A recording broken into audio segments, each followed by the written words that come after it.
Hey good buddies, what's up and welcome into the Good Buddies Anime Review. I am your good buddy Roger. And I am your good buddy Brandon. And man, we gonna get real weird here for a second. We got a wild one. It's a wild one for sure. This is definitely the strangest thing we've done on the podcast so far. I hesitate to call it an anime, but it's definitely got some sweet animation. Yeah, it's from some sweet anime studios. And the thing does say Netflix original anime. We're talking about Sturgill Simpson's visual album, Sound and Fury. Yep. It's pretty wild. Yeah, it's pretty damn wild. And as far as like our scale goes, I mean, we gonna try it. And we're gonna try it. We're just gonna blaze on through this one, I guess, and let's talk about it. Before we get too far in, let me toss this on you, dude. Yeah. How do you feel about spoilers on this one? Does it really count? I don't think it could possibly matter. I'm so glad that you said that. So let's go in, dude. How are we gonna do this thing, man? Well, first of all, let's talk about what we always talk about. That's how we're gonna do this and what we're gonna do. We're gonna tell y'all about this little something, this 40-minute thrill ride, let's call it, called Sound and Fury, Sturgill Simpson's visual album, which is available on Netflix. You can watch it there. The album you can find pretty much anywhere. It's on Spotify and all that good stuff. But we're gonna tell you about it and tell you whether we, your good buddies, think you should check it out. And the way we're gonna do that is give you a final review of recommendation. And Roger, if it was straight up boo-boo garbage, I would call that an anime, maybe not, sir. It wasn't great, but anime. It was pretty average. It was fine. It's anime, maybe. It was actually pretty good, though. I didn't mind it at all. And most definitely. If it was amazing, Roger, if it was so good. If it was so good, it would be animazing, my guy. It would indeed be. And the way we're going to get there is by giving it a possible 10 stars, 5 different categories, 2 stars each. That's a total of 10 stars, and that is how math works. Mm-hmm. What is that first category, Roger? The story and setting. That'll be fun. Yep. Second category, Roger? The character's development. Third category, Roger? The art and animation. Fourth category. Oh, this one might be a little easier, the soundtrack. Yeah. And finally, that good buddy's wiggle room, that je ne sais quoi. Roger, what does that mean? I do not know what. I don't know what. But that's how we're going to do it. Let's get on into it. Do you have a quick pitch for us? Because I can force one out, I think. Let me go ahead and just drop the quick pitch and the story all in one. Okay, just hit me. Just hit how me. I think this bad boy goes. Yeah. First, I guess if we're going to just put it all together, the setting starts in a regular world that turns post-apocalyptic. Yeah, you're kind of joining in media res, because you see bombs dropping, you see stuff blowing up, and then you get the big old wasteland Mad Max style pretty early on. Yep. And the show is kind of broken up into segments, different little episodes, if you can call them that. Essentially, they're music videos. Yeah. For each song. And it's very similar to something like the Animatrix. Yeah, not unlike that. Unlike that. And it's also pretty. They are.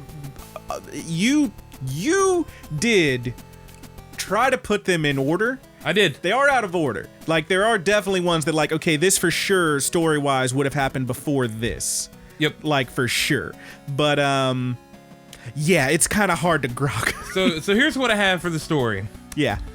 Slick and Poison Kabuki. That's what I know the one guy's name is Slick. For sure. I do not know the other antagonist's name. I got to know where you got Slick from. Where was that? Was that on a website? It's on his receipts as they're printing out. Oh, okay. And it's on the bombs as he purchases them. So you got a couple of clearly villains. Yeah. Poison Kabuki, I call them that because they spit poison and they have makeup on. It's not a mask, so it's Kabuki. Sure. I'm down with it. Kill 2 men hammering swords in the Yafune temples. Sure. The master, who is walking in between the temples, he senses there's a disturbance. Mm-hmm. He goes and he finds that his 2 swordsmiths essentially have been slain. Mm-hmm. He finishes these swords that they are forging in their own blood. Yeah, he literally takes these red-hot burning pieces of metal that he's hammered these swords and then quenches them in his 2 fallen comrades' blood. Yeah. It's freaking metal. Yeah, he forges these katanas in these weapon makers' blood. And I guess the characters will talk a little bit about what some of these what they at least one look of them like. Is straight up Afro samurai. Yeah, like for and sure. And then the other one is like just a white samurai. Yeah, he's got like a cowboy hat and the long stringy hair and the mustache. He looks like somewhere between freaking Ted Nugent and Lemmy. I don't even know. It's wild. He's man. amazing, dude. He's great. They're both great. So the master finds him deceased, and he forges the swords in their blood. He goes out for revenge. Soon after, he looks, and his family is gone too. His wife and his daughter are gone. Yeah. He attempts to go out. He gets in his car, which is a Chevelle of some sort. Yeah. He attempts to kill them, but dies. As he's rescued, like before he dies, he is being pulled out of this burning building by his daughter. Yes. The two warlords soon after start a nuclear war. Sure. And the world falls apart. Yet life fights on. Sure. The daughter buries her father and takes him, the Chevelle. I'm assuming this is a Chevelle. I don't actually know what kind of car it is. It's a car. I know it's a muscle car. And big, the warrior car. infused katanas to fight and kill the warlords. And she succeeds while releasing the slaves and captives aboard their massive parade-esque ships. And then there's the last thing you see are after she slays these enemies, and there's this crazy dance scene. Yeah. The last thing you see in this are lights and a power grid coming back on in this city, with a discarded tablet flashing a little message that says, "Stay tuned." Yeah. That is what happens in this for the most part. Accurate. Now there's a lot more in between. There's a lot of other stuff that is kind of hard to exactly place. There's definitely one scene that's like, here's some bombs dropping, so you're watching this like horrific thing happen from street level, like literally first person of someone who's experiencing it. There's a bit with like a bunch of people in this horrifying looking like freaking work camp that's run by actual demons. There's a thing. There's some live action bits. There's one in particular where it's just someone like skateboarding through the street, possibly Ronin. Not sure. It's hard to spot. That one is she doesn't actually have a name. It just she's there's definitely a person. Unnamed samurai. She's a daughter. The Vengeful Daughter. Sure. That's what I like that name. But yeah, there's definitely someone skateboarding through the city picking up stuff. You do see at least one katana in the little shelter. So that one's kind of hard to play. That one felt kind of weird to me, but I definitely get it because it was like, it was like literally they're wearing a big radiation suit. She's so clearly skating through the fallout. It's like an irradiated city going through and like finding little knickknacks of people who aren't there anymore, obviously. It's pretty interesting. Definitely the more somber of the there's a couple songs and videos that are pretty somber. Yeah, I would agree with that. Yeah. Let's go ahead. I mean, that's what you get of characters and development, the story and setting. That's definitely story and setting. We're post-apocalyptic. There's a samurai girl. She's got a crazy car, and they're robots. Yeah, there are robots. It's freaking wild. It's absolutely outrageous. How about characters in development? Do you have anything to say about it? I mean, I guess we could talk about some of the designs, because I really like the character designs are badass. Designs. I mean, the vengeful daughter character, whatever we're calling them. She looks amazing. She's like a samurai version of Tank Girl or something. Exactly. Wearing the like wild like samurai helmet. They got the leather jacket on. Chest bound underneath it, like no shirt. She's got she's got the helmet on, and initially she's got like an Oni styled mask, gas mask on, like Yoshimitsu looking stuff. Yeah, and then that pops off at some point, and you see, it's a lady, etc. etc. That's kind of a spoiler, I guess, but whatever, man. It's just watch this thing. It is so wild, and these characters. Once again, the weapon masters, they look really cool. Weapon masters look rad. Swinging the hammer, he definitely looks like Afro Samurai. I would say that he's much larger. And I do like how, because they're literally, keep in mind, this whole thing is a music video, so there's music over the whole thing. It's just this driving, doom, doom, doom, doom, doom, pow. And every time it hits the beat, they're, slamming these swords. The one guy, the cowboy dude, literally, every time he's, throws his hammer in or spins it and then slams because he's just too cool to just my guy wields a 6-shooter. No joke. It's amazing. Yeah, and that guy, we already talked about what he looks like. He's so cool. It's just all really outrageous. Now, we have Slick, who looks like the embodiment, like they nailed the sleazy businessman. The sleazy capitalist, the embodiment of the bad guy. Now, listen, Slick a good name for that. Now listen, Slick could be a CEO, or he could be like a businessman, or he could be like a CEO, or maybe he's an allegory for like, you know, a fat cat, or he could be like a CEO. Like, he's definitely the dude with all the money. Literally, at one point, he's ratcheting on his little printer thing that shoots out all the, like, paper to, like, show, like, here's my expenses and stuff. And as he's doing that, that's controlling guns that are firing. Here's what I wrote It's outrageous. Here's what I wrote about Slick. Slick is the definition of blood money. Yeah, for sure. He is the embodiment of violence and military complex. He is literally writing checks for bullets and missiles while printing receipts off of his side holster. There's just money flying everywhere. Yeah. It's wild. At one point, he writes, he's shooting these missiles, which have humans attached to them, and he just writes a big old check for $10 million. Yep. It's freaking cool. It is pretty wild. And now Poison Kabuki, they start off. They start off very like they're very slender. They have like a purple suit on. They're almost Joker-esque. Yeah, certainly Joker-esque. They have a little line, kind of like a little pipe running into their mouth. It was going in the nose first. Yeah, right? it looks like an oxygen. Yeah, it looks like line. something very medical. Yeah, and he breathes poison, and I take it that Poison Kabuki here is kind of funds the front via pharmaceuticals, chemicals. I would say that they are the embodiment of drugs and gluttony. Yeah, for sure gluttony, because when you see them later, they have blown the fuck up. I figure like it's kind of a stab at the pharmaceutical companies that raise prices. Sure. And people, people are outright dying because they can't afford their medication. I would like, as this person gets fatter and fatter off of the money of the people trying to afford to live. Yeah. Yes. I will just type Pup in right now and say, there's definitely a lot to be discussed in this. Possible this allegory for that, allegory for that. There's a lot of stuff you can look at and say, I think this means that, or this means this. Your boy ain't touching it, because I have no idea. There's definitely like some stuff that like for sure there's even quotes and stuff. Right. I mean, for God's sake, that the name of the thing is Sound and Fury. Yeah. Which is literally like a quote from Macbeth. I talked about this briefly because I couldn't remember if it was Macbeth or freaking the other thing I said. But like that's from Macbeth. Let me just read a little bit of that. Here's the last couple sentences of that soliloquy. Life's but a walking shadow, a poor player that struts and frets his hour upon the stage, and then is heard no more. It is a tale told by an idiot, full of sound and fury, signifying nothing. And I'm not saying this signifies nothing. Yeah. But you could definitely get away with saying that. Yeah, sure, you absolutely could. That's like, I feel like there's definitely allegories here. Boy, it's just wild to watch. If there's one thing that I think everybody can universally agree on, is that this opens discussion. Yeah, for sure.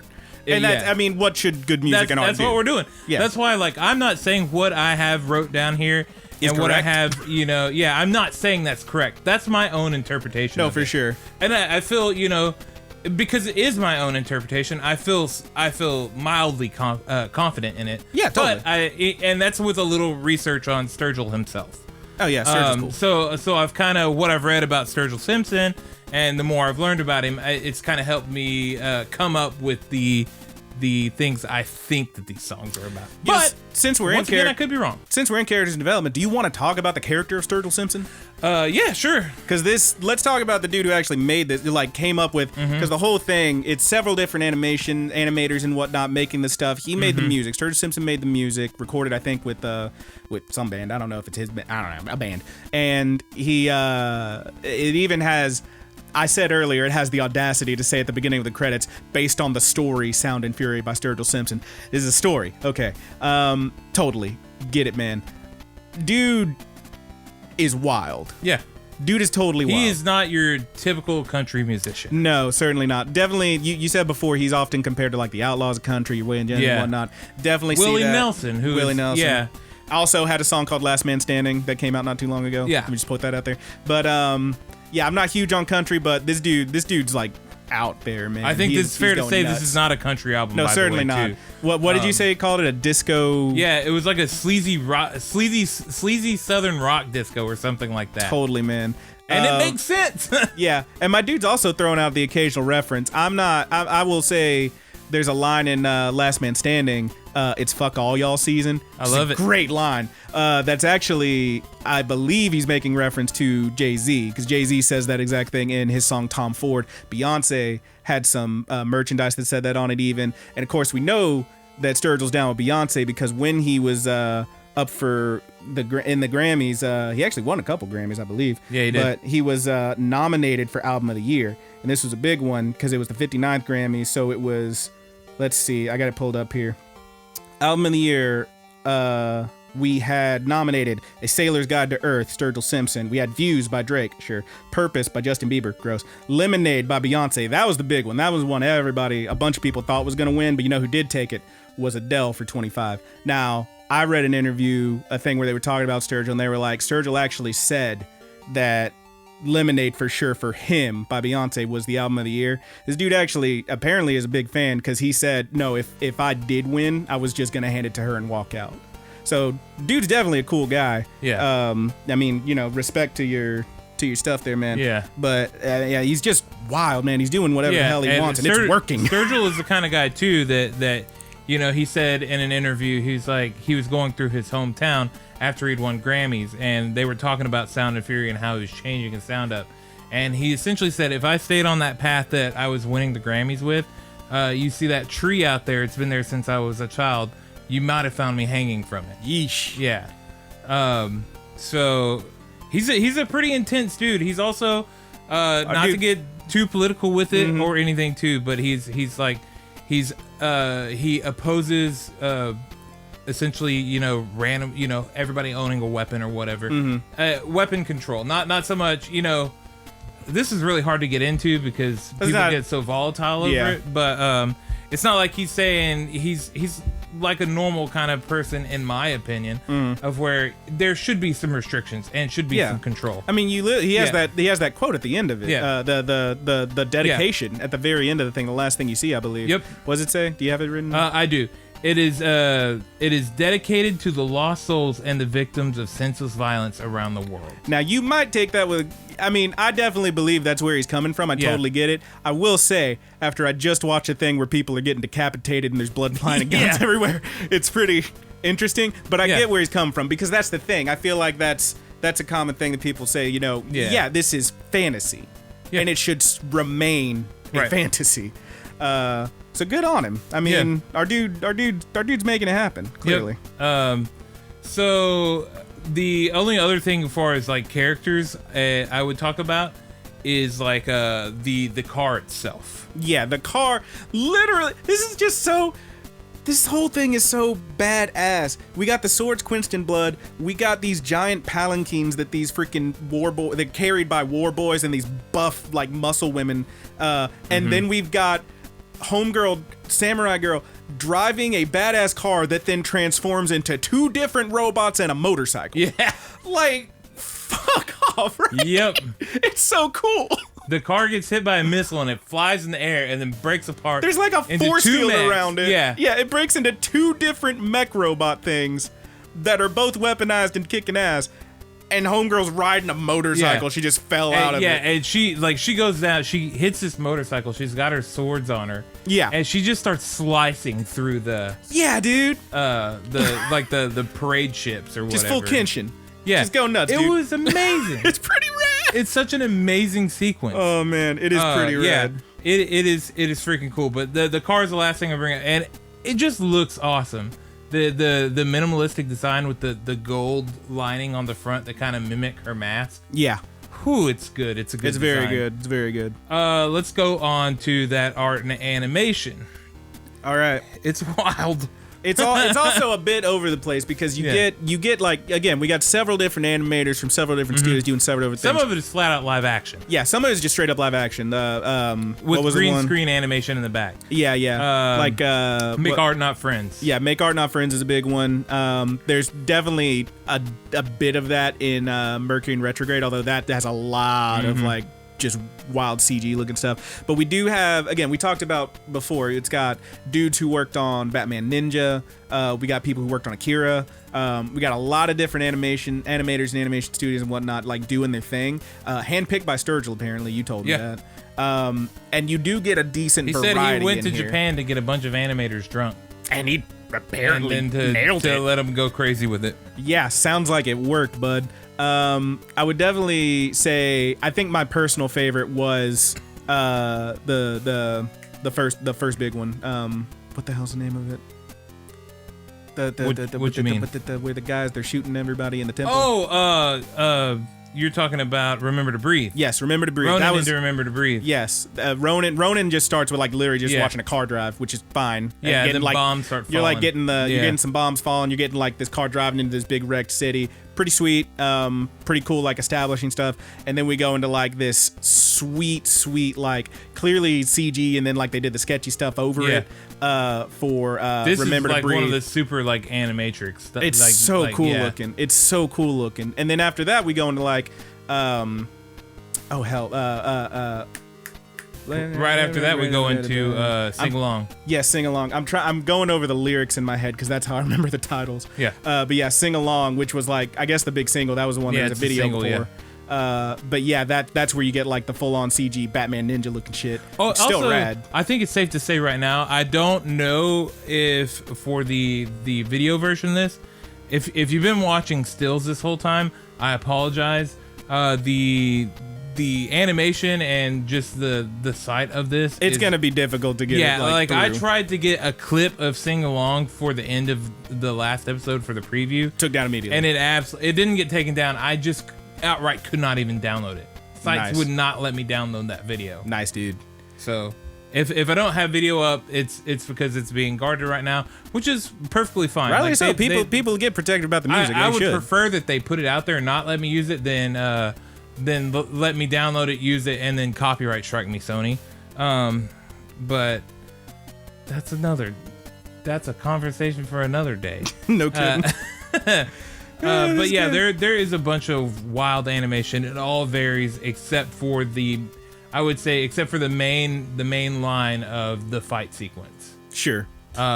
However, then we go into track number 4, A Good Look, which is a disco number that's after the fight sequence. It's outrageous. And it is freaking like a acid trip. Yeah, straight up.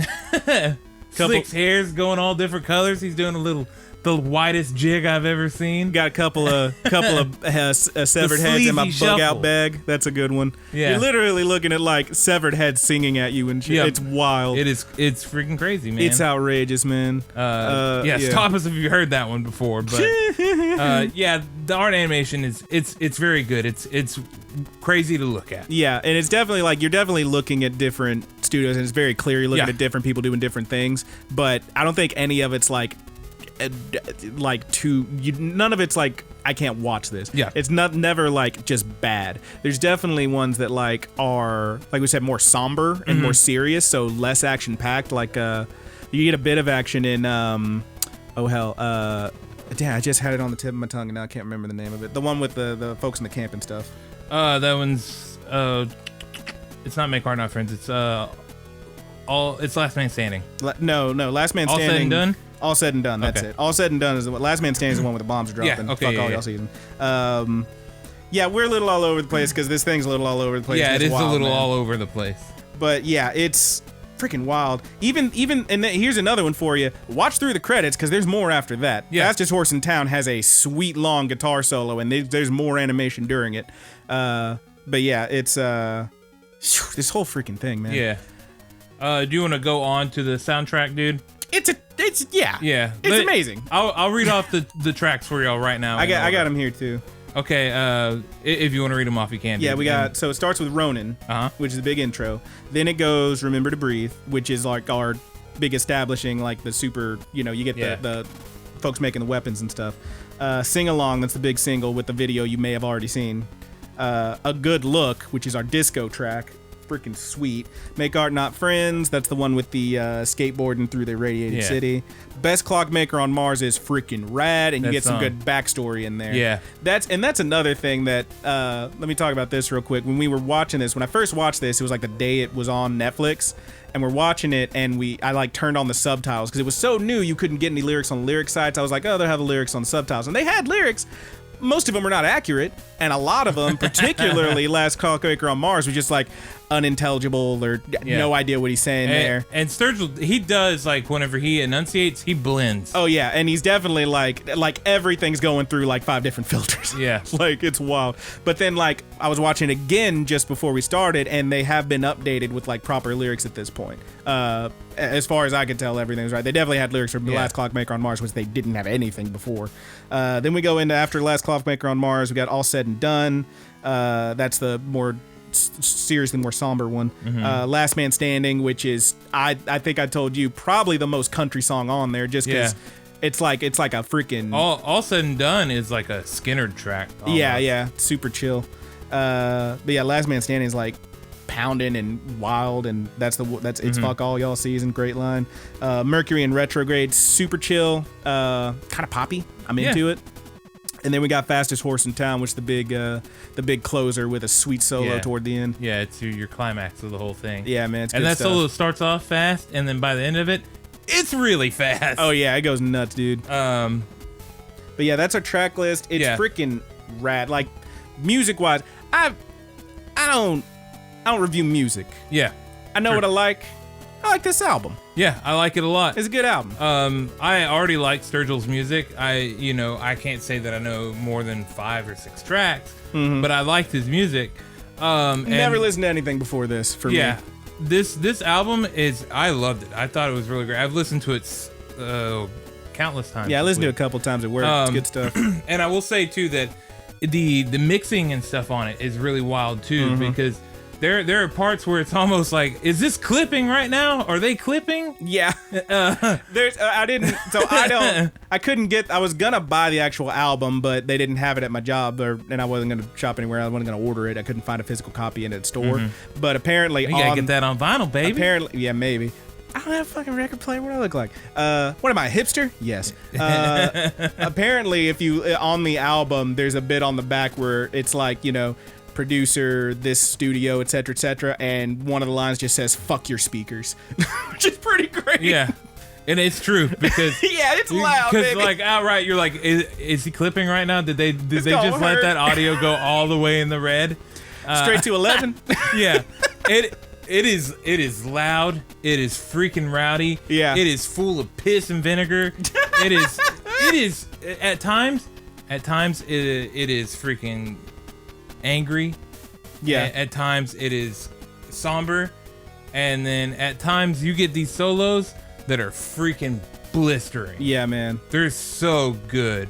This album is amazing. I really, really enjoyed listening to it front to back, and even songs that I didn't care for at first, I came to appreciate. Especially, I really enjoyed the way that I listened to it and then watched it, because I listened to it about 10 times before I watched. Nice.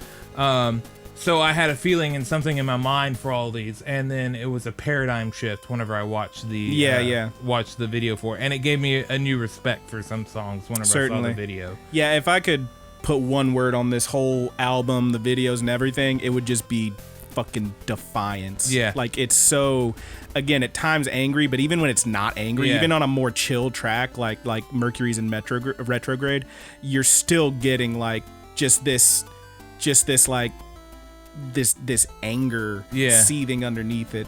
And it's not like so angry that it's like, you can't listen to it, or it's like, man, this guy's mad about something. It's just like more of a righteous fury at times. It's really good stuff. And part of it is it even, I don't know if he intends for this, but at certain parts it comes off like he knows that people are going to be salty about this album because it is a big deviation from what he's done before. Yeah, there's literally lines, and he's like, "Oh, fuck y'all anyway." Yeah, there's literally a line in Mercury's in Retrograde where he's talking about how people coming to him asking what my songs mean, wondering if they're all about them. There's another one like, people want to join my band. Sorry, y'all, the bus is all full. The bus is plumb full. Plumb full is what he said. Oh, it's good stuff. It's really good. Before we break out of this category, I know this review is probably going a little long. Before we break out of this, I will go ahead now and give you kind of the order that I think that it goes in when you watch. Sure. Like chronologically. Here we go. And like I say, this isn't gospel. This is just my best guess. Sure. And I did watch it a couple of times to really try and form this and go back over and over and over.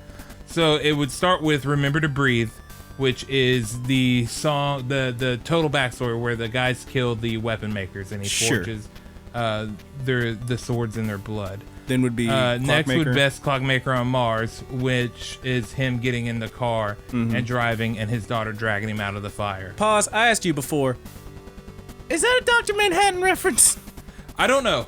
I really don't know. I could definitely see it. That's the thing. A lot of this seems like he's like, the world's Sound fucked and up. Fury is based on Shakespeare. So. Yeah, like the whole thing is like there's a lot of stuff in here. It's like the world is messed up. These people are like destroying it, literally killing the planet for their own gain and whatnot. And like that was the thing in Watchmen. Dr. Manhattan's like, I've given up on humanity, and he just busts off to Mars, and then he makes a giant clock. Yep. And I'm like, are you Dr. Manhattan, Sturgill Simpson? Maybe he is. All right, what's third? The next song is Last Man Standing. Yeah. That is the first person you're literally watching where you're watching the nuclear apocalypse. Yes. Where bombs are falling and somebody is trying to run and find a place to hide. And then you die. Yeah, and then you die, and then the kitty dies, and it's really sad. Oh, it's really sad. Then I have All Said and Done. This is definitely, it feels like we're in the post-apocalyptic world. Everything, the bombs have all fallen by now. Sure. There are essentially slavery camps set up where these demon ether-filled dudes are. These weird creatures are like forcing people to harvest this stuff for them and refine it or whatever. Yep. It looks like an oil refinery kind of thing, but like, and that one was really wild because they all have like all the people who are trapped there in this camp have like numbers carved in their head, and later on you see like skulls, and literally the numbers are in the skulls. They went deep with them. It's Yep. It's so I think that's where that one goes, and then next I have. This is one of the possible areas that I could have Mercury in retrograde. Sure.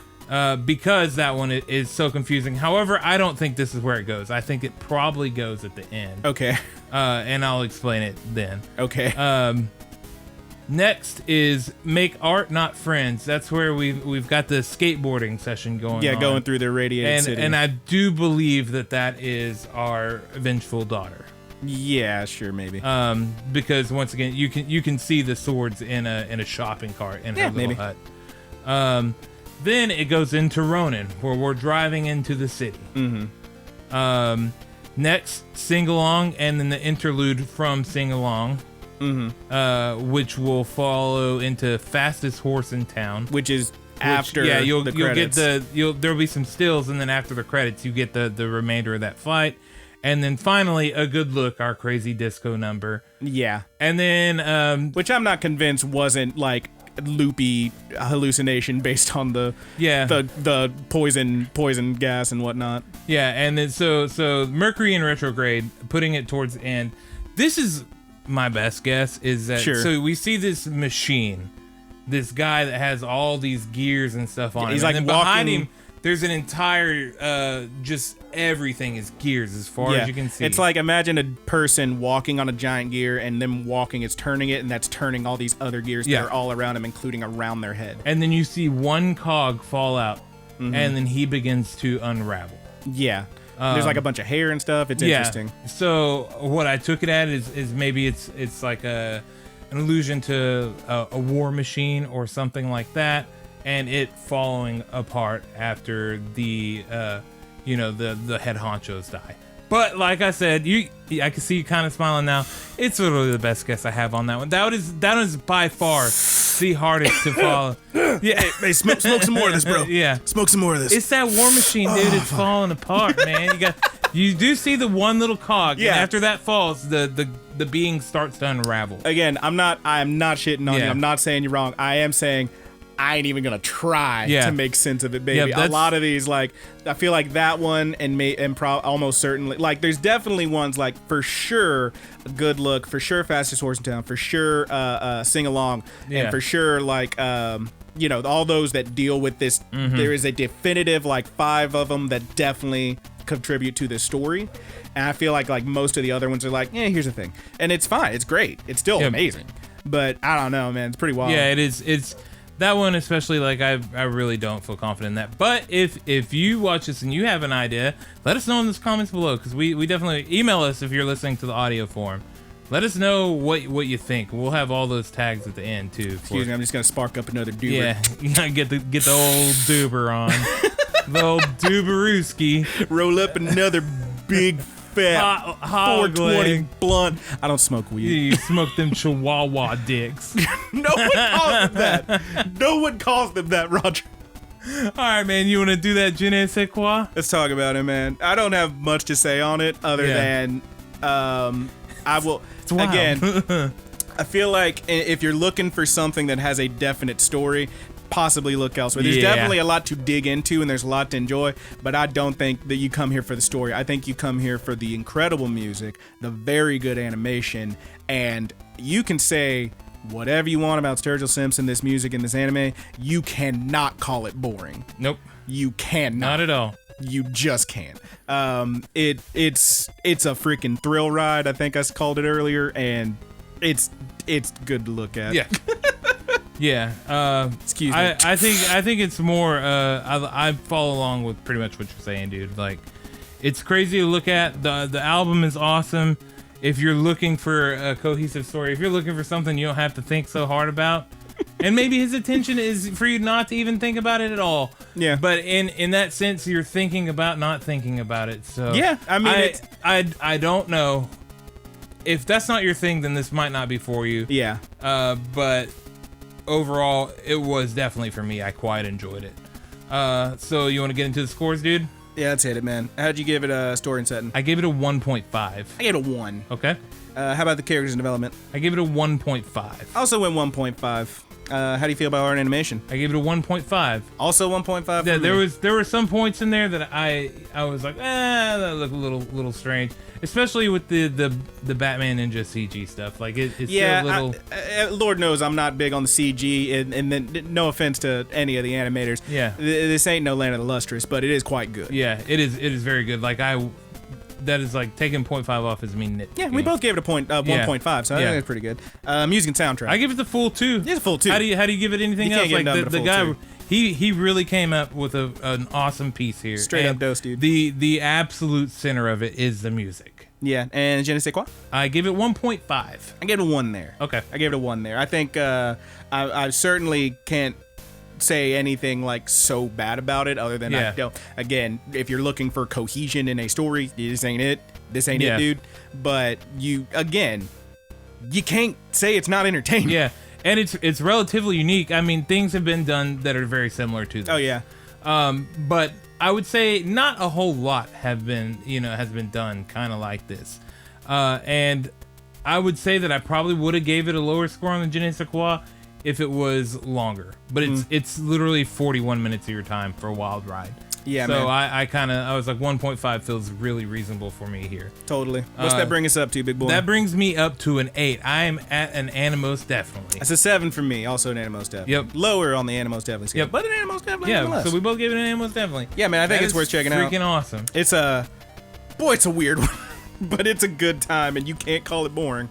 Not at all. Yeah, totally. So yeah, that's Sound and Fury. Sturgill Simpson's Sound and Fury. Boy, it's a good time. Yeah. Now, dude, we get to talk about what we want to do next week. And I have 2 things for you because I couldn't decide between the 2. Oh, God, we're doing this on the air. Yeah, we're going to do it on the air right now. You're going to make me choose. It'll probably already be playing up there because you've chosen. So you're putting it on me, though. Yeah, dude, because I really didn't know. We can do O Maidens or we can do Demon Slayer. How dare you? How dare you? Do you want to knock the longer one out first? Let's knock the long one out. Okay. Let's do Demon Slayer. Okay, Demon Slayer it is. We'll jump on No Maidens next time. Which, if you have not seen Demon Slayer, go check it out now. Because, spoiler, we're going to give it a high score, I'm sure. Yeah, this one is basically like, if you like had some buddies this past year who were like, oh, is this MHA movie coming out? What's MHA? Oh, check it out, it's really great. And then you watched it and you loved it and you were like, holy shit, this is incredible. Get on this train. Yeah. Because you're going the same direction with this bad boy. It's gonna be huge. The next arc has already been confirmed. There's a movie coming. Yeah. It's gonna be a good time. Yeah, it looks awesome. The season was amazing. And I'm super excited to talk about it in full because I did finish it this week.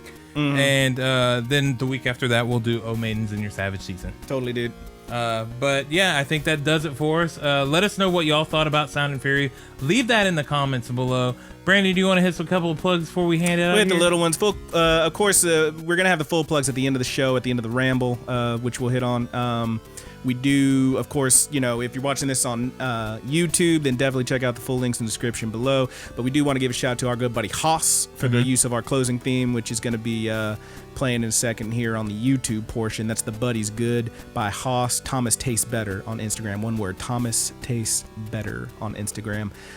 Beyond that, of course, smash that like button, subscribe to us, click that bell so we can ding your dong. Leave us a comment. We do have questions this week too. So oh snap! And you did once again. You did not tell me what they were beforehand, so I have no idea, and it's gonna hurt. You'll be okay. I'm just gonna sit here for like 5 minutes thinking about something. It's gonna be great radio, be Roger. Great radio. It's such good shit. That's such good shit. But do we have anything else we need to plug before we go on in? I think we can pop out of here. All right, one more time. Check out Sound and Fury. It was a good time. Check out that album. I might dip into the backlog, see what that stuff's about. But yeah, I think we're gonna move on, and thank you so much for listening. We love you. Goodbye.